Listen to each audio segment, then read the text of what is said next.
What's up everyone, Alan Morrow here from AIM Studios and welcome to the next episode in this Progressive Trance Production course.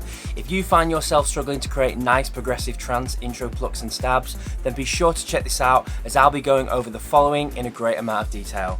So in this tutorial I'll be showing you tips and tricks for creating intro plucks when you have writer's block.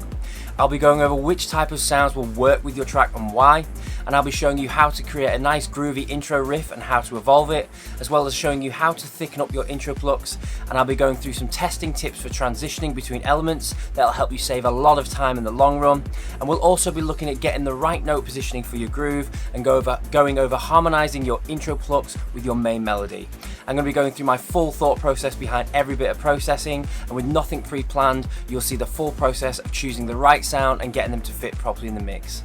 As well as this, I'll be creating some nice progressive trance style stabs from scratch, and I'll also be showing you how to position your stabs in the right places according to the elements that you have already in your mix. As well as all this, I'll be going through things such as the EQ, mixing, sidechain, effects, leveling, and much more. So be sure to check this out and the rest of the videos out in the series at alanmorrowstudios.com. Thanks a lot for watching.